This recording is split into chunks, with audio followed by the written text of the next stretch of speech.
नमस्कार, मैं हूँ ज्योतिषाचार्य राजेश। अपनी किस्मत अपने हाथ में आपका स्वागत है। वास्तु से जुड़ी हुई एक महत्वपूर्ण बात बताने जा रहा हूँ, क्योंकि अक्सर हम घर बनाते समय यह ध्यान रखते हैं या भूल जाते हैं। इसे हमेशा ध्यान में रखना चाहिए। जो दरवाजे से जुड़ी हुई है, आपके घर में कई दरवाजे होते हैं और हम लोग बनाते समय अगर इस बात को ध्यान नहीं देते हैं तो वो दरवाजे परेशानी उत्पन्न करने वाले होते हैं या उस घर के अंदर का सौभाग्य निकल के बाहर भाग जाता है, अच्छाई बाहर निकल जाते हैं। दरवाजे लगाते समय किन बातों का ख्याल रखना चाहिए, इसको अच्छी तरह समझा रहे हैं और दरवाजे के साथ हमें जीवन भर क्या करते रहना चाहिए ताकि दरवाजा का शुभ फल हमें मिलता रहे। क्योंकि यदि आपके दरवाजे ही परेशानी उत्पन्न करने लगा, वास्तु दोष उत्पन्न करने लगा, तो फिर लक्ष्मी का आगमन कैसे होगा, शुभता के आगमन कैसे होगा। क्यों? क्योंकि जब भी कोई चीज़ बाहर से आता है, शुभ बीज या लक्ष्मी जी का आगमन हो या शुभता का आगमन हो, तो वो सीधे सीधे आपके दरवाजे के मार्ग से ही प्रवेश करता है।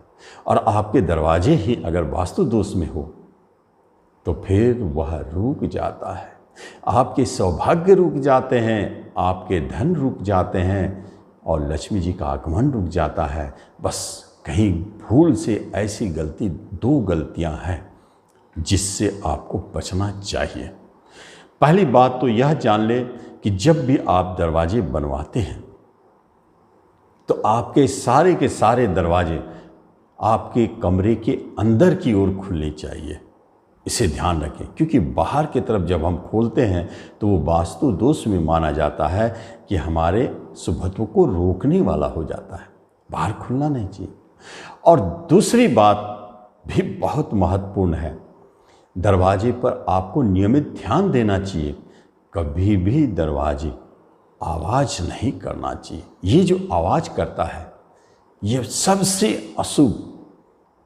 आप देखेंगे जिस दिन से आपके दरवाजे खोलने में बंद करने में आवाज़ करने लगा, किसी भी तरह का ची या किसी भी तरह का कर्कश आवाज़ आती है, तो वह आपके सौभाग्य को रोकने वाला होता है, धन को रोकने वाला होता है, परेशानियों को जन्म देने वाला होता है। यह एक संकेत बन जाता है कि परेशानी द्वार पे खड़ी है। इसलिए इस पर ध्यान रखें। उसमें आप उस आवाज़ को रोकने के लिए आप जिस चीज़ का प्रयोग कर सकते हैं, तेल का प्रयोग करें, लेकिन आवाज़ नहीं आना चाहिए। ये दो बातें वास्तु में दरवाजे से जुड़ी हुई है जो बहुत महत्वपूर्ण है। अगर आपने ऐसा नहीं किया तो आप दरिद्री को और दुर्भाग्य को आमंत्रण दे रहे हैं। आपसे एक निवेदन है कि आप इस चैनल पर पहली बार आए हैं तो आप इसे ज़रूर सब्सक्राइब करें और बेल आइकन भी प्रेस करें। लेकिन एक बात है, अगर कोई परेशानी हो, दिक्कतें हो, तो आप इस नंबर पर ज़रूर कांटेक्ट कर सकते हैं, आपको उसका समाधान मिलेगा। धन्यवाद।